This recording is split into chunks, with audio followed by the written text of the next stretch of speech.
Good morning, students. Here we start with the gross anatomy of short saphenous vein. So within the gross anatomy of short saphenous vein, we shall first have a line diagram. This will be the line diagram of the foot. So therefore, the posterior end of the foot, the leg and the thigh. So here we are completing the posterior edge. This is the knee, and here it goes with the thigh. So knee, leg, posterior region of the leg, posterior region of the knee, that is popliteal region, and above posterior region of the thigh, and this is the posterior part, the sole, and the posterior part of the leg. And here we are having this, we show it as medial, so this will be the medial border, and here we show this as the lateral border of the foot, medial and lateral border of the foot. So here there will be lateral malleolus.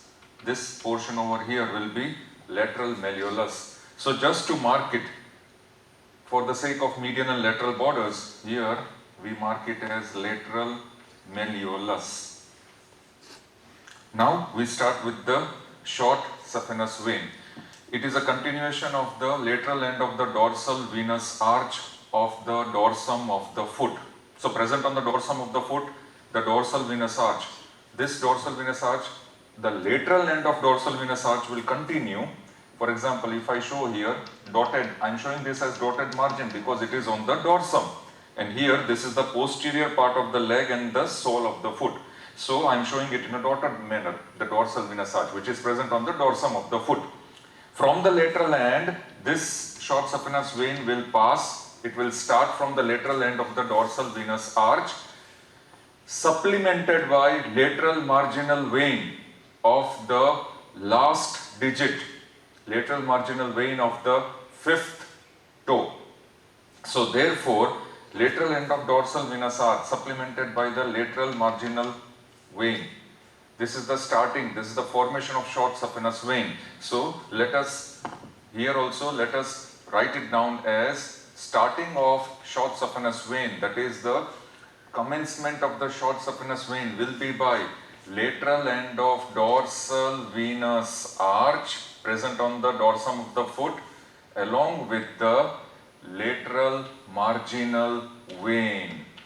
These two will form, when they join, they form the short saphenous vein, and after joining the short saphenous vein, first point is very important, that is it will pass behind the lateral malleolus. So here we show it that it will pass behind the lateral malleolus. It will ascend behind the lateral malleolus. So here also we are going to write this first point as behind the lateral malleolus. These points are very important. They are also asked in MCQs also. Second point will be, as it travels, it will travel upwards in such a way that it will be present lateral to tendocalcaneus margin. So it will be present lateral to tendocalcaneus.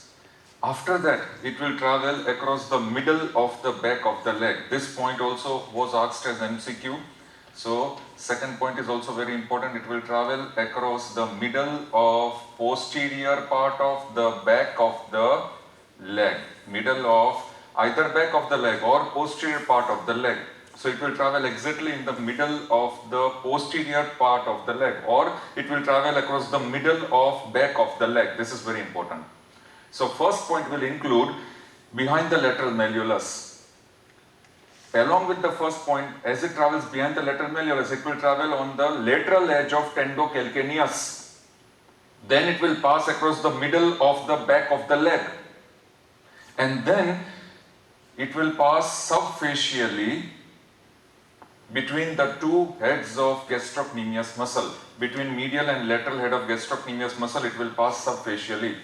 There it will pierce the fascia, deep fascia, and will enter the popliteal region. This is the popliteal region. So it will enter the popliteal region, and after passing in the middle of the popliteal fossa, in the middle of the popliteal region, it will open within the, here it will open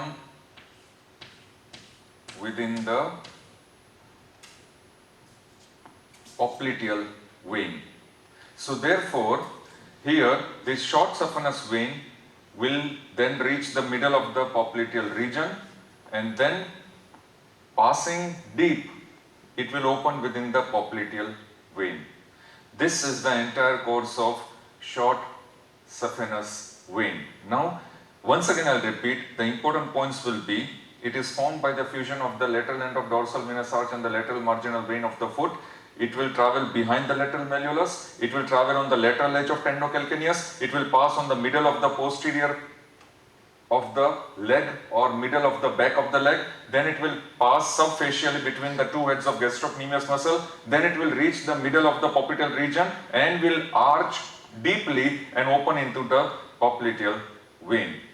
Now here it is accompanied by one nerve in the lower part, and that is sural nerve.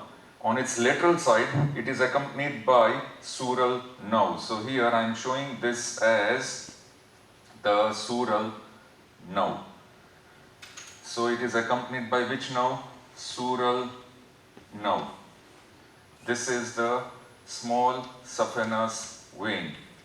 MCQ is also asked regarding sural nerve, which nerve accompanies the small saphenous vein in the lower part. In the lower part, the small saphenous vein is accompanied by sural nerve on its lateral side. Now in the upper part also it is accompanied by one nerve. The nerve which is accompanying the short saphenous vein in the upper part will be situated just medial to it, and the name of that nerve, if I just draw this nerve, will be posterior femoral cutaneous nerve. Posterior femoral cutaneous nerve of the thigh. So this nerve will be posterior femoral cutaneous nerve of the thigh. This nerve will accompany the upper part of the short saphenous vein. Posterior femoral cutaneous nerve. And sural nerve here will accompany the lower part of the short saphenous vein. Now here, this short saphenous vein will have one perforator, which is called lateral ankle perforator. In the diagram itself we have to show where will be exact location of this lateral ankle perforator. The lateral ankle perforator will be located exactly at the junction of middle 1/3 and lower 1/3 of the back of the leg. At the junction of, supposing this is the middle 1/3, this is the lower 1/3. So at this level, the perforator will be located. Here I'll give violet color. So at the junction of middle 1/3 and lower 1/3 of the back of the leg, there will be one perforator, and here this is the perforator which we have marked. This perforating vein will be known as lateral ankle perforator. So let us give the name lateral ankle perforator. And this lateral ankle perforator will connect short saphenous vein with peroneal vein. So once again I'll repeat, the lateral ankle perforator, which is present at the junction of middle 1/3 and lower 1/3 of the back of the leg, will connect short saphenous vein with peroneal vein. So this is called lateral ankle perforator, which is situated within the course of the short saphenous vein. And lastly, this short saphenous vein will have how many valves? That was also asked as MCQ. There are 7 to 13 valves which are located here. I will write 7 to 13 valves which are located within the short saphenous vein. And the termination now. This short saphenous vein regularly it will terminate in the popliteal region by opening into the popliteal vein. Sometimes in the variations, one of the variations will be this short saphenous vein, instead of opening here, it will directly terminate in the femoral vein. As it terminates in femoral vein, it may terminate directly into femoral vein, or it may open into accessory saphenous vein. Through accessory saphenous vein, it may open into femoral vein. That is one of the variation.